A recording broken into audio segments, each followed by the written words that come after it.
दोस्तों, एक बहुत ज़रूरी सूचना। अगर आप आयुर्वेद यानी कि BAMS प्राइवेट कॉलेज में एडमिशन लेना चाह रहे हो, आप में से बहुत सारे स्टूडेंट्स ऐसे होंगे भाई जो ये सोच रहे हैं कि उनको मिल जाए लो बजट में अच्छा BAMS कॉलेज। और बनता भी है, मतलब एक किसी कोर्स पे आप अपना 20-25 लाख क्यों ही खर्च करोगे जब वही सारी फैसिलिटीज़ आपको 15-16 लाख 17 लाख तक में मिल सकती है, इवन 13-14 लाख तक में भी मिल सकती हैं। तो उतना ज़्यादा अमाउंट क्यों खर्च करना। तो आज के वीडियो में यही आपको बताने वाला हूँ कि बेस्ट बजट कॉलेज आपको कहाँ, कैसे, किस स्टेट में मिल सकते हैं, कितने मार्क्स पर मिल सकते हैं।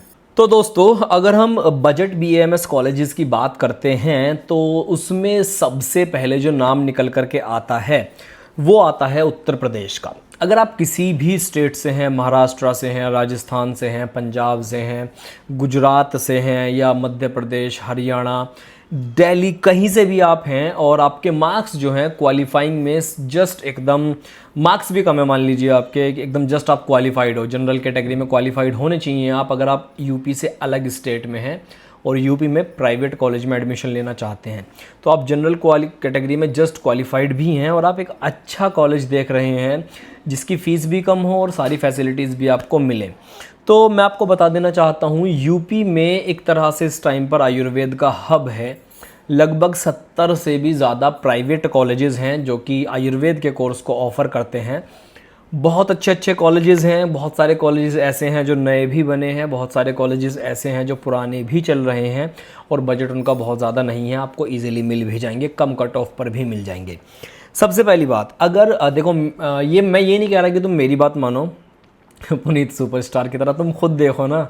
मतलब कहने का ये मतलब है सिंपल सा, अगर आप एडमिशन ले रहे हो ना यूपी में या कहीं पर भी कम बजट वाले कॉलेज में, मैंने ऐसे भी देखे हैं कुछ कॉलेजेस की फ़ीस 1,80,000 रुपये पर ईयर है और मैं रिकमेंड नहीं करता उन कॉलेजेस को। रीज़न ये है कि उनमें आपको कुछ फैसिलिटीज़ नहीं मिलने वाली हैं।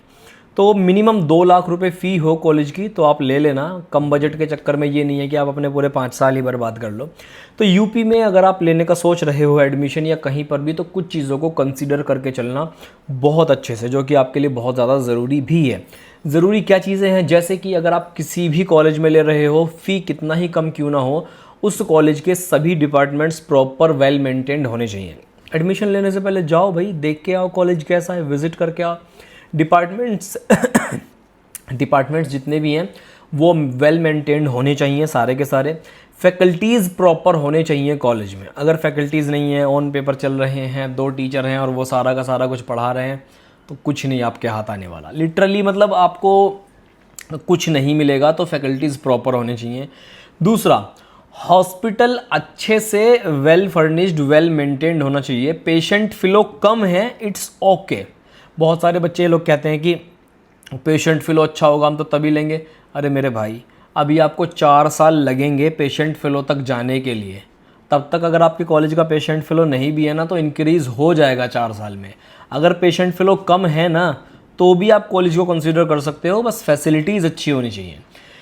एक और ज़रूरी बात देखो, अगर आप कहीं दूसरे स्टेट से आ रहे हो और आपका जो आसपास का एरिया है वो काफ़ी अच्छा था, वेल डेवलप्ड था, अच्छे सोसाइटी में आप रहते हो, तो आई विल रिकमेंड कि आप कॉलेज की लोकेशन को एक बार ज़रूर देख लो। क्योंकि बहुत सारे कॉलेजेस ऐसे हैं जो आउटर लोकेशन में हैं और इतनी आउटर लोकेशन में है कि आपको आसपास कुछ नहीं मिलेगा। मेरे भी बहुत सारे कॉलेजेस के रिव्यू आने वाले हैं, तो उसके लिए भी चैनल को सब्सक्राइब कर लेना। इंस्टाग्राम पर भी मुझे फॉलो कर लेना और अपने क्वेरीज़ भी आप इंस्टाग्राम पर मुझसे पूछ सकते हैं। कैसे पूछना है, आप मुझे सबसे पहले इंस्टाग्राम पर फॉलो करना है, बहुत शॉर्ट एंड क्रिस्प मैसेज लिखना है, आपका नाम, नीट स्कोर, कैटेगरी, डोमिसाइल कहाँ का है और आपका छोटा सा क्वेश्चन। लंबा मत लिखिएगा यार, उतना तो मैंने एग्ज़ाम के लिए नहीं पढ़ा, तो आपका मैसेज कैसे पढ़ पाएंगे लंबा सा। तो आप ऐसे पूछ सकते हैं। एक ज़रूरी चीज़ और, जिन कॉलेजेस में हिडन चार्जेस हैं तो आप पहले कॉलेज में एक बार बात कर लीजिए कि भाई हमें एग्जैक्ट फ़ी स्ट्रक्चर बता दीजिए कि जब हम एडमिशन लेने के लिए आएँ कि इतना फ़ी स्ट्रक्चर लगेगा। सरकार ने जो फ़ी डिसाइड की है, उत्तर प्रदेश में सबसे कम जो फ़ी है वो 2,04,600 है। तो उतना फ़ी स्ट्रक्चर के अलावा आप कौन कौन से चार्ज ले रहे हैं? क्या आपके यहाँ लाइब्रेरी का एडिशनल चार्ज है? क्या यहाँ आपके यहाँ कोई डेवलपमेंट फ़ी है? क्या आपके यहाँ कोई सिक्योरिटी अमाउंट है?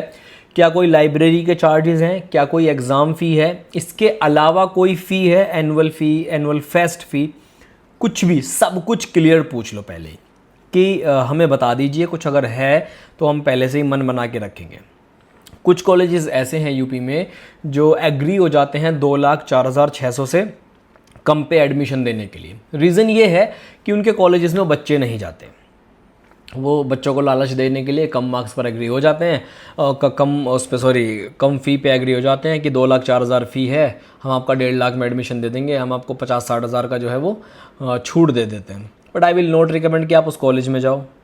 उससे अच्छा है कि आप 2,04,600 वाले में ही एडमिशन लो, क्योंकि वहाँ आपको बच्चे तो मिलेंगे, एक माहौल तो मिलेगा।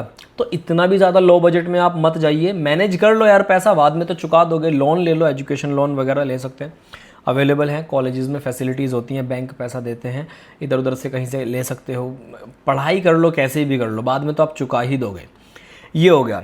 दूसरा, कुछ कॉलेजेस ऐसे हैं जिनकी परमिशन फर्स्ट राउंड में नहीं आई थी पिछली बार, सेकंड राउंड में आई थी, और इस बार भी मामला थोड़ा ऐसा ही लग रहा है। तो जब तक किसी कॉलेज की परमिशन नहीं आती है, आप कॉलेज में एडवांस पैसा मत दीजिएगा। इवन बहुत सारे स्टूडेंट्स ये भी कह रहे हैं कि सर, कॉलेज वाले कहते हैं कि एडवांस सीट बुकिंग चल रही है, हमारे यहाँ कुछ सीटें बची हैं, आप पैसे जमा कर दीजिए वरना सीट फुल हो जाएंगी। तो आपको बहुत क्लियर शब्दों में एक बात बता दूं कि एडवांस सीट बुकिंग का कोई कॉन्सेप्ट नहीं होता है। सारे के सारे एडमिशन जो होते हैं वो काउंसलिंग के थ्रू होते हैं। अगर काउंसलिंग में आपका नंबर आता है तो आपका एडमिशन होगा, वरना नहीं होगा। एडवांस सीट बुकिंग जैसा कोई कॉन्सेप्ट नहीं होता है। हाँ, उसका एक बेनिफिट आपको ज़रूर मिल सकता है। बेनिफिट ये है, देखिए कॉलेज की इस बात में तो आप मत आना कि आपने पैसे जमा कर दिए तो आपकी सीट कंफर्म हो गई है। उसका बेनिफिट जो आपको मिलेगा ना, वो ये मिलेगा, जैसे काउंसलिंग का प्रोसेस होता है, थोड़ा कॉम्प्लेक्स होता है ना, उस काउंसलिंग के प्रोसेस को, सारा का सारा काउंसलिंग का प्रोसेस आपका वो कॉलेज करवा देगा, क्योंकि आपने पैसा दे रखा है, उनको बच्चा चाहिए कॉलेज में, काउंसलिंग करवानी है उन्हें, काउंसलिंग करवाएंगे तभी तो नंबर आएगा उनके कॉलेज में। तो उनको पता है कि आपके मार्क्स के बेसिस पे उनके कॉलेज में एडमिशन हो सकता है या नहीं हो सकता है। उसी बेसिस पे वो लोग पैसा लेते हैं कि हाँ, सीट बुक हो गई है आपकी। लेकिन आपको एक बात बता दूं, अगर आपसे ज़्यादा किसी के मार्क्स हैं और उस कॉलेज में उसने एडमिशन लेने के लिए फॉर्म फिल किया है, तो आपसे पहले उस बच्चे को एडमिशन मिलेगा जिसके ज़्यादा मार्क्स हैं। और ये बात पता भी कॉलेज को बाद में चलेगी जब एडमिशन हो चुका होगा। तो ये बात बिल्कुल एकदम क्लियर है, इसमें कोई कन्फ्यूजन नहीं है। अब इसके अलावा लिस्ट जो है पूरी उत्तर प्रदेश में कॉलेजेस की, किस कॉलेज की कितनी फ़ी है और कितना सीट इनटेक है और कौन सा कॉलेज कहाँ पर है, विद एड्रेस, नेम और एड्रेस के साथ में, वीडियो के डिस्क्रिप्शन में मैंने लिंक दिया हुआ है, जाइए डाउनलोड करिए लिंक को। या फिर अगर आपका लिंक डाउनलोड वगैरह नहीं हो रहा है तो इंस्टाग्राम पर आप मुझसे लिंक मांग सकते हैं फॉलो करने के बाद में। इस वीडियो में इतना ही है। Bye bye everyone, take care.